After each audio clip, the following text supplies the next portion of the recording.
Hi everybody, welcome back to the channel and welcome out to a private club today. We're out here at Spanish Hills Club in Camarillo, California. Look at these views. We're up here on top of the hills right by the coast. It's 75 degrees and it's summertime. Nothing to complain about. Hey, if you're new to the channel, subscribe down below. I'd love to have you back here week after week. Don't forget to give the video a thumbs up and we'll head on out there to number 10. Here we go. Starting right behind the first tee, you can share the putting green and the driving range if you're going off the 10th tee. And this is a glorious back nine out here at Spanish Hills. The 10th is going to start right along the top of the ridge here, a little uphill off the tee. Avoid those bunkers on the left off the tee, but you're going to need to fly them and stay down the left-hand side of this fairway, as anything down the right has a chance of running out and all the way down into that water. Now, over the water for almost everyone into this hole location, because today I'm facing that back right hole location where the hole is getting moved to. It's always cool to see when the hole changes from day to day. Now with that water hazard in play off the tee, this is going to be a 2-iron for me. Beautifully flushed right down the middle. This one rolled out a ton. Having about 150 yards to this back hole location, I was trying to hit a smooth 9-iron, and I hit this thing thin. Thin to win, though. It bounced into the back of the green and held right there on the back. And this long, trickling lag putt back down towards the front flag here left it a comfortable 4 feet off to the right, and just had to stroke it in to get that first par going here on the backside. With only one double bogey on the front and now 9 other pars, I really wanted to take the lid off and get my birdie. But as we head here to the first par 3 on the back, it's only 141 yards down the hill, and that hole location got moved right to the front of the green. All right, so we're here on the par 3 11th hole, and Roman and Matt here, myself, we're all gonna have a little closest to the pin hole. Close to the pin hole. Close to the pin challenge. Here we go. Now that is a smooth pitching wedge for me down to this 141-yard flag. Sorry, fellas. Sorry about that. Now after nearly stuffing it to 6 feet, Roman, my host, stepped up with a 9-iron from this 140 and just tugged it a little bit left. And last to play was Matt, hitting a 9-iron for himself as well.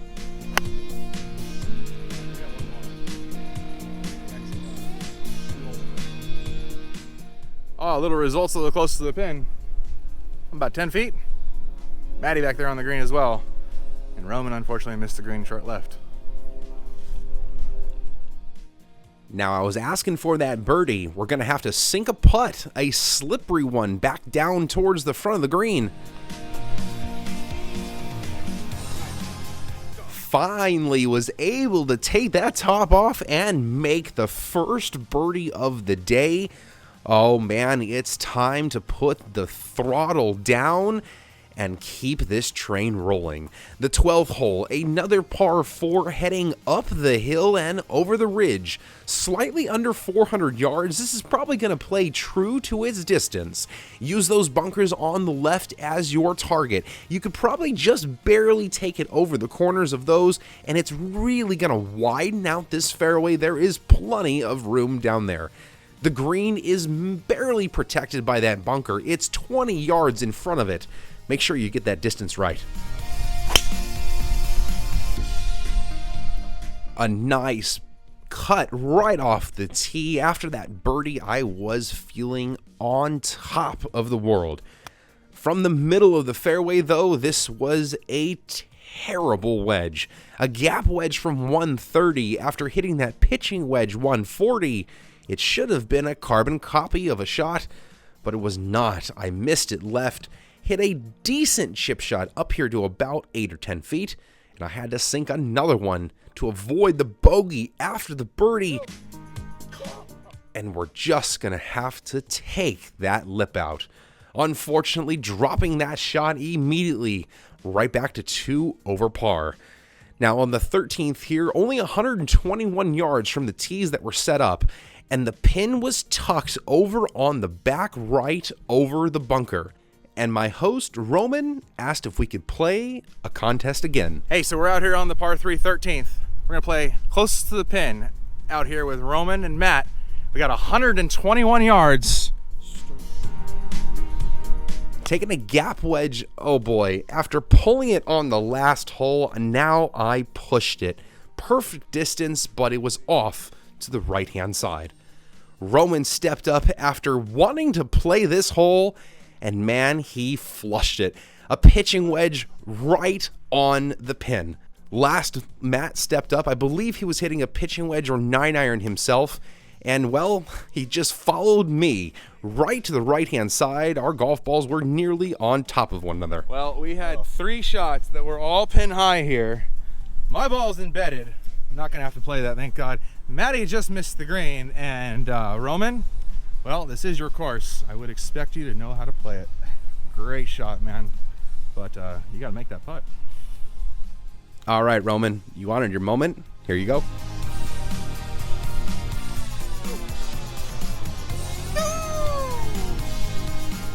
Hey man, that's a great birdie. Very, very well done. Now, after taking a drop out of that embedded lie myself, I was able to have a nice little fluffy lie over there in the rough and get this easily up and down with my lob wedge, tapping it up there to 2 feet and knocking it in with the wedge. A nice par after the raucous bogey on the last, and we can head on down to the first par 5. And as I knew, as I was staring at the card, this is the first of back-to-back par 5s that sit here right along the ridgeline. Now first, the 14th is more gettable. Only 512 yards from the tips. It's going to play relatively flat all the way towards the green. The hole does drift towards the left as you're sitting on the side of a hill, but you really just have to avoid these snaking bunkers left and right all the way up towards the green. And the green does sit a little bit elevated from the fairway, just a little bit around it, and up to that plateau. The hole got moved for us to the front, so we're facing a front hole location.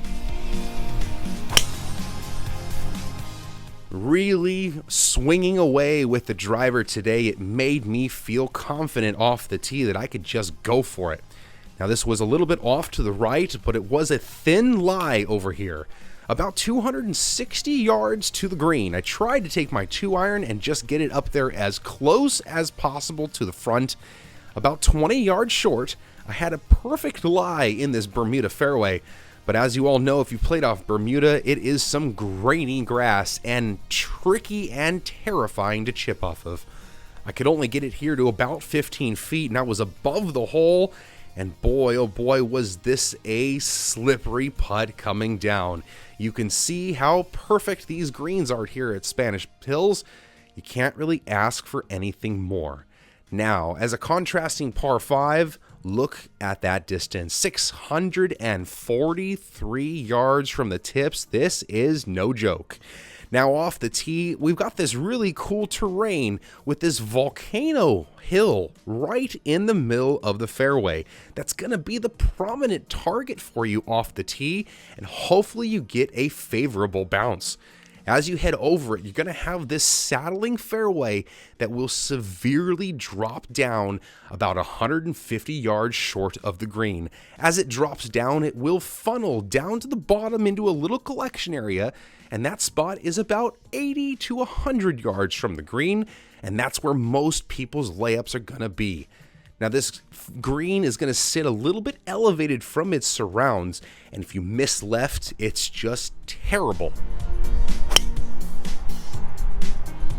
Now I really swung away on this one, knowing I had plenty of room out there to go, and I lasered that hill. It was 292. I just decided to take it over the top of it, and it worked out beautifully. Now I'm just taking a 5-iron here to lay it up down the hill. I was over 300 yards into this green, so there was no way I was hitting any more club than that. You can see the divots all around me. This is that collection area I was talking about. And to this back hole location, I just got too greedy. This ball's sitting down in the bottom of a little hollow, and putter was really the only play off this thin lie. I thought I could get enough on it to get it on the green, but it just ended up here on the fringe for my long par putts. Hey, that pin was going to go in because he was just going to give me the tap in afterwards, but you know what? I will take the par. Now, as we head around the corner, the golf holes are going to stay glued right to the edge of this hill, giving you some glorious views all the way around Ventura County. This 16th hole is the longest par 4 we're going to see out of the trio to finish, and it's going to severely wrap around the corner. You'll see that fairway bunker out in the distance, and let it be your guide. And the green will finally reveal itself flat from the fairway, but plenty of trouble up there to swallow any misplayed shot.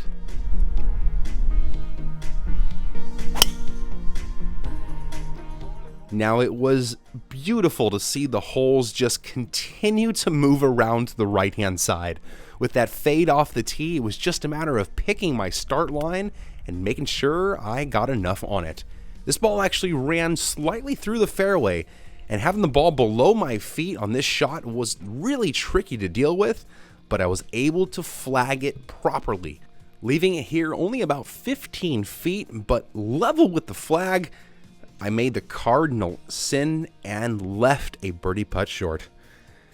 Now, the 17th hole is a little similar to the 16th, but a little bit shorter. Still playing right along the cliff's edge. Left is dead all the way to the green.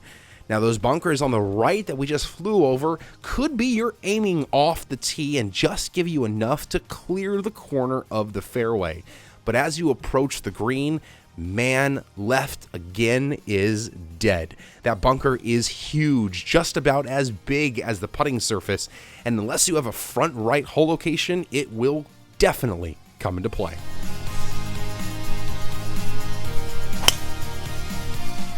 Now, driver here was probably not the ideal tee shot, as it just took me a little bit too much and through the fairway. I was through the fairway and here underneath a tree. And you know what? I had to shoot the gap. Now, ultimately, if you're confident in your strike, you can know right where the ball is going to take off. I knew it was going to go right through that tree gap. There was plenty of room up there, but hitting that 5-iron punch, it just ran straight to the green and up onto that hill. A nearly impossible chip shot down the hill. Left myself 10 feet from the hole for par, and it just wasn't going to be. A bogey on the 17th, but it's all right. We got one more chance for glory to get one back and shoot even par here on the back 9. Now, 18 heads right back up the hill that number 1 played down, so it's going to be very severe, especially off the tee. It's straight up a blind crest, and make sure you don't hit too much down the left, as you'll find that lake. Now, of course, the green is perched way up there over the lake and the river. It's going to be a borderline island green here to finish this off, and we're going to have a back right hole location. Now, my 2-iron was working for me all day, and going about 255 yards off the tee, this should have been just perfect. I had 131 yards to this back hole location, and man, with the severity of these greens, I just couldn't keep my ball back on that plateau. It spun back severely down to the front of the green, leaving myself about 40 feet for birdie. Oh! How the hell did that happen? How in the Lord? Wow. And we're done. Well, that's all she wrote. Thanks again to Roman for having me out, man. I really appreciate it, and we'll see you guys again soon.